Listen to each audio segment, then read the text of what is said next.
All right, Destiny, thank you. In Health Headlines, we continue to break down research on the impact ultra-processed foods could have on your long-term health. Does a new study offer more accurate findings? Joining us now by FaceTime is nutrition expert Dr. Beth Kitchen. Dr. Beth, good to see you this morning.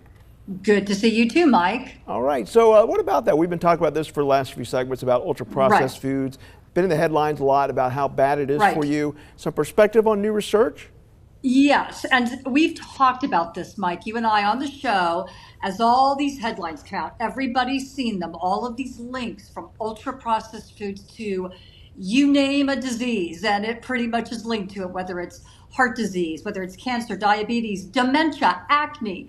It's crazy, and everything is linked to ultra-processed foods. This latest study really lays a little bit of groundwork on that. And you and I have talked about how weak all of those past studies are, and yet they make these huge headlines out of them. But they all have shown fairly weak associations. So this new analysis doesn't really surprise me all that much. All right, so what are the main things people need to learn from this new research? So what the researchers did is they did what a lot of researchers did. They studied this big category of ultra-processed foods, which includes some obvious things like sugar-sweetened drinks, processed meats, sausages, things of that nature. But it also includes things like breads and cereals, commercial breads and cereals, not homemade or bakery-made, local bakery. And so it lumps this huge number of foods into this one category. And they analyzed that and they showed what you would expect, very weak associations with heart disease. They focused on heart disease. But then, Mike, here's the thing that they did that was very interesting and very telling.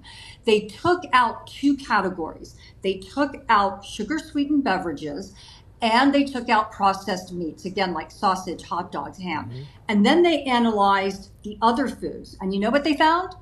Nothing. Oh. No association between that whole rest of the category of ultra-processed foods and heart disease. So they just looked at heart disease. So we can't say this for all the other things that they say processed foods are linked to. So what does this tell us? Well, first of all, it shows the weaknesses of this ultra-processed food category that people are getting really hung up on as the end-all be-all to evaluate our diets. And secondly, it shows you the low-hanging fruit. Sodas, sugar-sweetened beverages, fruit punches, and processed meats are the two that if you kind of work on getting those lower in your diet, you might have some good benefits from those. Now, I'm not saying to go crazy on all the other ultra-processed foods, but it's not this big, bad category that's going to give you all these diseases. But we do want to focus on, of course, lots of fruits and vegetables, whole grains, whole foods in our diets, plant-based. We always talk about that. Yes, we do indeed. All right, Dr. Beth Kitchen, we do appreciate it. And so I'm not going to run out and buy several boxes of Twinkies, but you're telling me that, that Twinkie is not going to kill you. That's right. Dr. Beth Kitchen, appreciate that perspective. Thank you so much. Yes. All right, we'll be right back.